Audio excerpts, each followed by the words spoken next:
देखो ऐसे ही समस्या आती रहती है, लेकिन थोड़ा पेशेंस रखने से फिर ठीक हो जाती है। अभी मेरे पास कई लोग आए, सामने आए, वो मेरे भाई आए। आपको मैंने नंबर दिया अपना, हाँ, आपका नंबर मेरे पास आ गया है। वो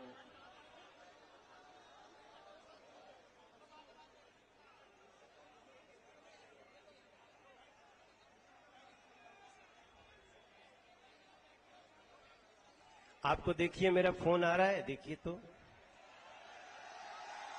आ रहा है। हाँ, ये मेरा नंबर है, लास्ट में 87 होगा। तो मैंने उनसे बात कर ली और उनके जो भी इस ऐसे जितने चाहने वाले लोग हैं, हाँ ठीक है, तो हम आप लोगों को कल ही 10 बजे, क्योंकि मान लीजिए आज के बाद हमको कुछ निर्णय तो लेना पड़ेगा, तो उसमें और बहुत देर न हो जाए, तो उस निर्णयों में इसकी बात समाहित रहे। आपकी रेगुलेशन की बात भी मेरे पास आई, आप जो ये पीछे भैया खड़े हैं। अब मुझे 2-4 मिनट हमारी जो अभी तक की बात है समझ रहे हैं उसको आपसे शेयर करने दीजिए। देखिए, ये जो आप लोगों को एक पहले सूचना दे दूं मैं कि ढका गांव किधर है, इधर ही है ना, ढका सामने। छात्रावास की जो समस्या आती है, जिसके कारण आपको बहुत किराए पे जाना पड़ता है, बहुत सारे किराए लगते हैं, ब्रोकरेज भी बहुत लगते हैं, ये बात हमारे ध्यान में अभी 5-6 दिन के अंदर आई है। तो जो लोग भी मेरे पास गए थे, वो लोग जो बातें कहे हैं वो टैली हो रही है। अभी कभी कभी क्या होता है कि मेरे पास 5 लोग आ गए और 5 लोग ऐसी बात कर रहे हैं, बिल्कुल यहां से सब खत्म हो जाए, भाई साहब यहां कुछ नहीं होना चाहिए, सारी जनता परेशान है। तो मैं सोचता हूं, अच्छा चलो भाई, कैसे पता चलेगा कि सारी जनता परेशान। अब हमारे मुकेश गोयल, हमारे मोहन गोयल जी पहले जिलाध्यक्ष थे, ये सचिन मावी हैं, यही ये गांव है गोपालपुर, यहाँ रहते हैं, ये हमारी पार्टी के जिला के उपाध्यक्ष हैं। ये लोग कहते हैं भैया नहीं, यहाँ तो बहुत लोगों का रोजी रोजगार चल रहा है, और ये हमने कई फिल्में हमने देखी है मुखर्जी नगर पे बनी हुई। तो जहां भी मैं देश में जाता हूं, लोग हमें कहते हैं अच्छा अच्छा आप वहीं के सांसद हैं जहां मुखर्जी नगर है। तो मेरा भी अक्सर अधिकारी आते हैं, कहते हैं सर हम तो मुखर्जी नगर में बैठ के पढ़े हैं और अब मैं अधिकारी हूं, और आपने जैसा नाम लिया, और उस आपके बाद भी एक सर बोल रहे थे ना, है मणिकांत जी सबसे पहले बोले, और क्रिस्टोफर जी। अच्छा, क्रिस्टोफर जी आप ही हैं, बड़ा नाम है भाई तुम्हारा। अच्छा, और हमारे अखिल मूर्ति जी। चलिए, मेरा सौभाग्य नहीं हुआ पढ़ने का आप लोगों से, और मणिकांत जी आपसे तो मेरी भेंट होती रहती है।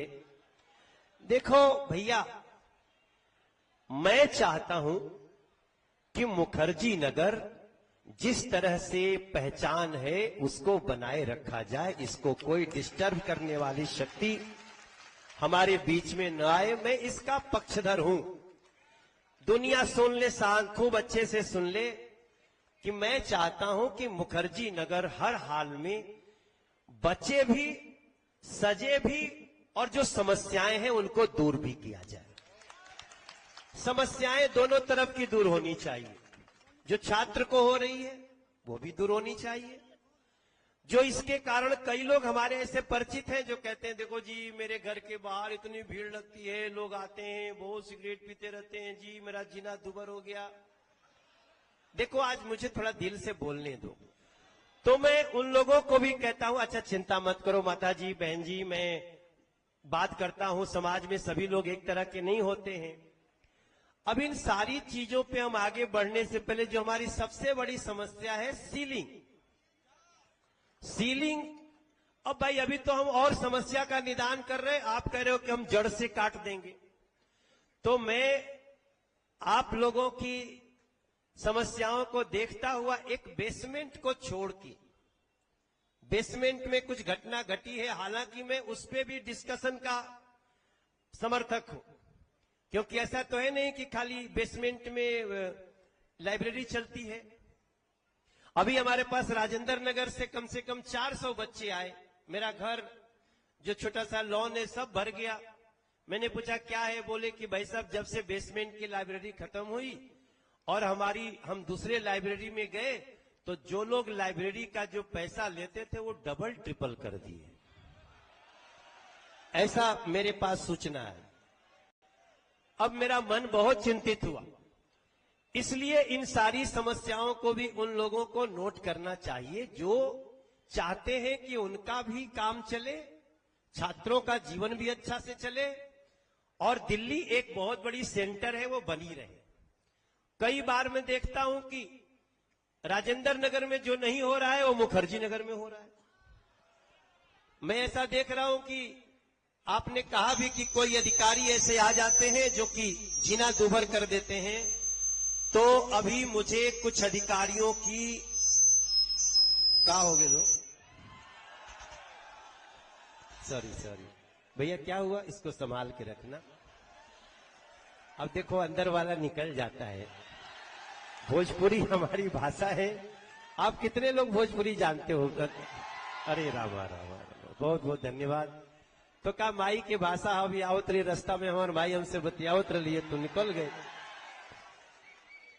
जो अधिकारी नियमों का बिना ध्यान दिए या कोर्ट के गलत इंटरप्रिटेशन करके जिन लोगों ने आपको तकलीफ दिया है उसको 24 घंटे के अंदर सजा देंगे, ये आप याद कर लीजिए।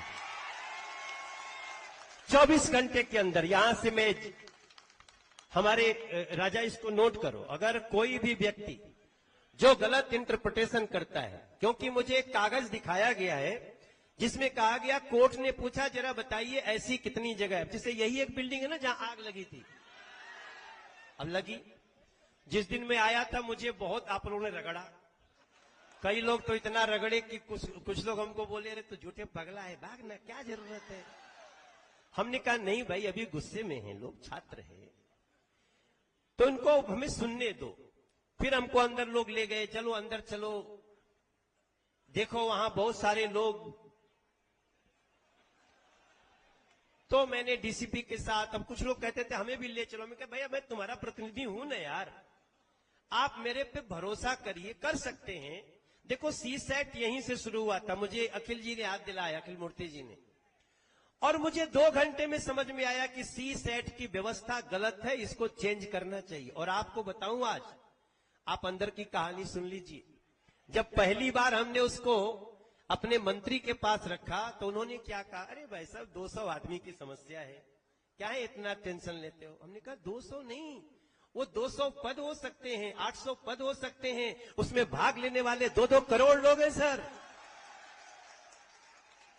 और जब मैं यही बात प्राइम मिनिस्टर सर को समझाया कि सर ये 200 का नहीं, ये 2 से 4 करोड़ हर साल लोग इसमें एस्पिरेंट बैठते हैं, तब जाकर के उनके फैसले होते हैं। 1000 लोग चुने जाते हैं, 1200 लोग चुने जाते हैं, लेकिन केवल आप 200 की बात करके इसको नहीं करना चाहिए। और मेरी बात को 1 मिनट में प्राइम मिनिस्टर सर ने समझा और जो आपने कहा था उसको हम लोगों ने ठीक किया।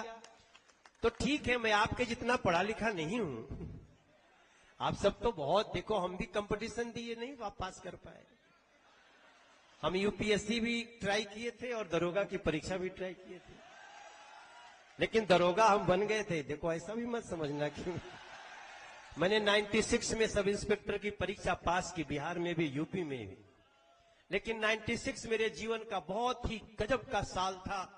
जैसे ही उधर रिजल्ट आया वैसे ही मेरा गाना निकल गया और मेरा गाना चल गया सर।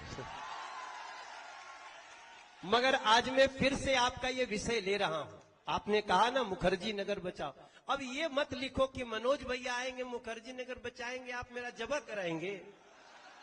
इतना प्रेशर दोगे तो राजनीति में भी हमारे बहुत विरोधी हैं, अच्छा ऐसा है तो तुम मनोज तिवारी ने आ गए तो मनोज तिवारी का काम होने नहीं देंगे। मैं बड़ी विनम्रता से बोलता हूं, ये सिर्फ मनोज तिवारी के चाहने से नहीं होगा। मैं आपका सांसद हूं, मैं आने से पहले एलजी महोदय को भी सूचना दिया हूं, उन्होंने बोला मुझे पूरी जानकारी दीजिए, और उन्होंने भी कहा कि अगर किसी ने भी नियम कानून के विरुद्ध या कोर्ट के किसी निर्णय नोटिफिकेशन का निर्णय का गलत इंटरप्रिटेशन किया तो वो सजा का भागीदार होगा। अब रही बात दूसरी, आने के बाद रूम रेंट की बात आई, रेगुलराइजेशन की बात आई, छात्रों की परेशानियों की बात आई। अब मैं इस विषय को भी इसमें समाहित करूंगा। कुछ लोगों ने हमसे आते समय कहा कि भैया कई बातें छोड़ दो, मैं नहीं बोलूंगा। अब मैं सिर्फ आपसे इतना बोलना चाहता हूं। रही बात सीलिंग की, सबसे पहली मैं इधर आओ राजा, देखो ये इसको हमने राजा, ये आप ही के यहाँ के पार्षद हैं और इनके लिए तालियां बजाओ, बहुत अच्छा व्यक्ति है। ये आपकी बातें समझ करके, देखो भैया हमें हर वो काम करना है। पहले तो हम लोगों को, जैसे इन्होंने बहुत अच्छी बात कही, एक लाइन मैंने लिखी कि मीटर बाहर, अब ये बहुत अच्छा कदम हो सकता है। सभी जितने जो कोचिंग चलाते हैं आप लोग सुनो, क्योंकि जब ये बिल्डिंग में आग लगी थी तो आग नहीं लगी थी, धुआं आया था। और धुआं कहां से, देखो मजे मत लो, मेरी बात ध्यान से सुनो। ये आग मैं इसलिए कह रहा हूं कि मीटर में आग लगी तो धुआं ज्यादा निकला, लेकिन धुआं दरवाजे पे मीटर थे। एंट्री के ही शुरुआत में मीटर थे, जिससे पूरी बिल्डिंग में क्या भर गया, धुआं। और सबको लगा, सब गए। ऊपर से बच्चे निश्चित रूप से नेचुरल था, जिनको डर लगा होगा, कूदते पाए गए। कुछ हमारी बहनें भी थीं, चोट भी लगी थी। और आज मैं जब बात कर रहा हूं तो ये जो भी जिससे भी आया है, सभी ऐसे लोग कृपया नोट करें कि आपको अपनी अपनी बिल्डिंग का मीटर बाहर लगाने की व्यवस्था करनी चाहिए। ठीक है ना, ये बहुत इंपॉर्टेंट बात आई है। दूसरी, हम लोग फायर ऑडिट की बात करते हैं, लेकिन आज तक किसी ने इलेक्ट्रिक तार के ऑडिट की बात नहीं किया। ये तारों का जो झुरमुट है, ये भी तो सरकार की जिम्मेदारी है। सो इसको भी हम अभी कल ही, मैं कल 1:30, भले कल दशहरा है, लेकिन मैं कल फायर के साथ मीटिंग करूंगा, फायर के चीफ को बुलाऊंगा। और हम चाहते हैं कि इलेक्ट्रिक ऑडिट भी हो कि आपने क्या व्यवस्था की है, किस तरह से आग लगती है, आपके तार कैसे हैं, आपके व्यवस्था में क्या आया है। और फायर एनओसी को हम मिनिमाइज करना चाहते हैं। हम इसको इतना दूसरी बात कि जैसे कोर्ट ने निर्णय दिया है अभी, अब कोर्ट ने निर्णय दिया है, बिल्डिंग कब बनी होगी, बिल्डिंग तो बनी होगी आपके 30-40 साल पहले। अब ये बिल्डिंग को तो जैसे हमको फायर नॉर्म्स में लाना है, उसका मिनिमम रिक्वायरमेंट करना चाहिए। मुझे लगता है इसके लिए तैयार भी होंगे सब लोग, तो उसको भी करेंगे। और इसको ऐसे करके हमारी कोचिंग भी चलती रहे और हमारे बच्चों के जो अलग अलग उनकी बातें हैं, उनकी समस्याएं हैं, उनके लिए भी देखो कोचिंग सेंटर को हमारे साथ बैठना पड़ेगा। जो बच्चों की समस्याएं आ रही हैं, उनके लिए भी हम सबको साथ बैठना ही पड़ेगा, तभी हम दोनों मिलके, एक पटरी पे रेलगाड़ी नहीं चलेगी। हाँ, मैं कर रहा हूं। क्या नाम है आपका? आरती। मैं करूंगा, मैं आपसे बात किया, आप सबसे बात करूंगा। अभी तो मैं इन लोगों की बात से, और जब तक ये नहीं होता है, कोई भी सीलिंग इस क्षेत्र में नहीं होनी चाहिए। ठीक है, और हम ये कर सकते हैं। हाँ जी बिल्कुल, डेफिनेट होगा। हाँ, जो कोचिंग सील हो चुका है उसको हम यथाशीघ्र खुलवा करके आपके इस कार्य को करना चाहते हैं, क्योंकि जब हम फायर ऑडिट देखो, आप क्रिस्टोफर जी बहुत बड़े आदमी हो जो, लेकिन देखो भैया एक चीज सोचो। हाँ, एक चीज सुनो, अभी हम बेसमेंट पे नहीं जाएंगे, ठीक है ना। अभी ऐसा मत कहना कल से कि बेसमेंट को लेकर के एक बड़ी दुर्घटना घटी है। हम बेसमेंट में भी फ्यूचर में जाना चाहते हैं, कि उसको कैसे हम सुरक्षित बना सके, लेकिन बेसमेंट के अलावे जो है उसको सीलिंग ना हो और जो हो गया है उसको यथाशीघ्र खोला जाए। हम इसके लिए आगे बढ़ने जा रहे हैं। हाँ सुनो, अभी कहीं बात करनी है, सारा जिंदाबाद अमी को मत दे दो। ये समस्या को हम दूर करेंगे और मैं इनके अलावे, हाँ ठीक है, इन्होंने एक लाइब्रेरी की बात करी मेरे द्वारा। अब देखो इसमें थोड़ा मुझे वर्कआउट कर लेने दीजिए, क्योंकि मुझे इसके लिए कहीं बिल्डिंग चाहिए और फिर हमारा बजट तो यूज हो सकता है। लेकिन एक बात बड़ी अच्छी आई कि भैया जो लोग रहते हैं ना हमारे पास, कहते हैं ये लोग वोटर नहीं है, तो वोटर तो बन ही जाओ यार, जहां रहते हो। आजकल बहुत अच्छे से वोट बनता है, वोट बन जाना चाहिए। मगर इससे हमारा कोई लेना देना नहीं है। हमारी पूनम थोड़ी देर पहले पूछ रही थी हमसे, भैया ये सब लोग वोटर हैं क्या? हमने कहा ये मैं नहीं जानता, लेकिन मैं इनका सांसद हूं, ये मुझे पता है। आप मुझे हुट करोगे, आप मुझे डांटोगे, तो भी मैं सांसद हूं आपका। और तीसरी बार मुझे बना दिया, तो मैं यहाँ के भी जो लोग रेसिडेंट्स हैं अभी उनसे भी बात करने वाला हूं। आप महेंद्र जी को नहीं सुन रहे थे ध्यान से, he is very important person. Mahendra ji, Ajay ji, ये अजय जी हैं, ये यहाँ के जो लोकल लोग हैं ना, जो रेसिडेंट्स। अब आपने उनके सामने कह दिया रेंट वाली बात, तो अब तो बात होगी भाई, इस पे बात डिस्कस करते हैं। और निश्चित रूप से कहते हैं ना कि कौन कहता है आसमां में सुराख नहीं हो सकता, एक पत्थर तो तबीयत से उछालो यारो। आपने कान में बात दी है, हम इसका निदान करने के लिए पूरा जी जान लगा देंगे। और मेरा विश्वास कहता है हम सफल होंगे। हम आपको राहत देने में भी सफल होंगे, हम रेगुलाइजेशन में भी सफल होंगे। कोचिंग में भी जाना चाहिए तो उनको क्या लेना चाहिए, इसका भी एक सिस्टम होना चाहिए। ये नहीं कि खुला हो कोई भी कुछ भी कर दे, इसका भी हमें बात करना पड़ेगा।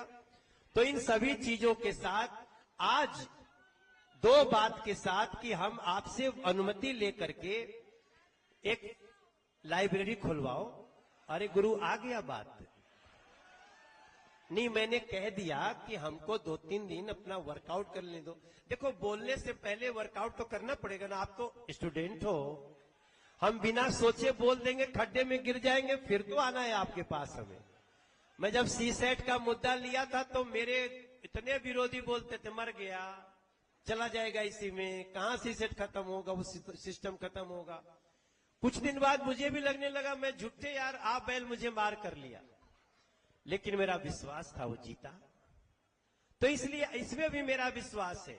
यहां बैठे जितने व्यक्तियों की बात आई है, सबको हम कुछ राहत करवा के ही आपके सामने फिर मिलेंगे, ये भी आपको बताते हैं। हम कहीं जाने वाले तो है नहीं।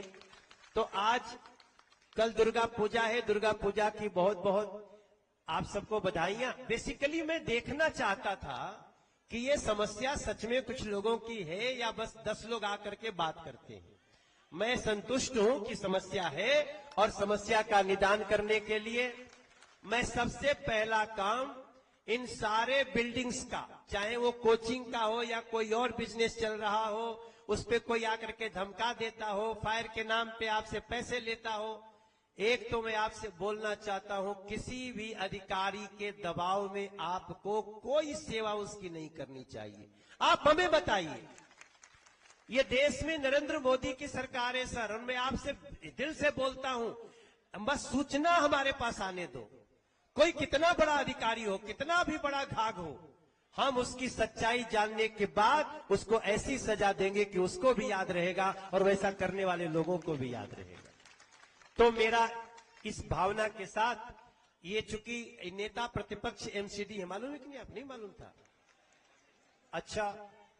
अच्छा आप सोचते होंगे हमारा पार्षद है। ये इस समय जैसे एक महापौर है, वैसे ही नेता प्रतिपक्ष होता है। एमसीडी के नेता प्रतिपक्ष आप ही का पार्षद है, इसलिए इनका बोलना, हम लोगों ने कुछ बात कमिश्नर से बताई भी है। अभी यहां से जा करके रातों रात हमारी मीटिंग होगी और ये सारी बातों को रख के इसका इलाज करने के लिए हम आगे बढ़ रहे हैं। जो भैया लोगों ने मेरा नंबर लिया, आप कल 10 बजे आ सकते हो तो अच्छी बात, मैं इंतजार करूंगा, क्योंकि मैं 2 बजे के बाद थोड़ा सा जाऊंगा रावण को फोड़ने। आप भी फोड़िएगा, दशहरा ग्राउंड में भी आएंगे हम यहां भी। तो आज की हमारी बात इतनी है। मुझे लगता है कि मेरी बातों से आपको कुछ तो इशारा मिला होगा कि हम क्या करने वाले हैं। समस्याएं आती हैं जाती हैं। कई लोग ऐसे भी होंगे जो किसी हमारे विरोधी ने कहा जाओ थोड़ा सा गड़बड़ी करके आओ, ऐसे कुछ हो जाते हैं। अगर ऐसे भी कुछ हो तो देखो, मेरा मन साफ है दोस्तों, मैं किसी का भी शत्रु नहीं हूं। मैं व्यवस्था बनाना चाहता हूं और हमारा रूल रेगुलेशन के तहत ही सारा काम करेंगे, ये आपको हम विश्वास दिलाते हैं। इसी के साथ मैं अपनी वाणी को देता हूं विराम। आप सभी को बहुत बहुत बधाइयां। और इसके बाद कुछ कहना हो तो क्रिस्टोफर राजा कुछ कहना चाहते हो? राजा जी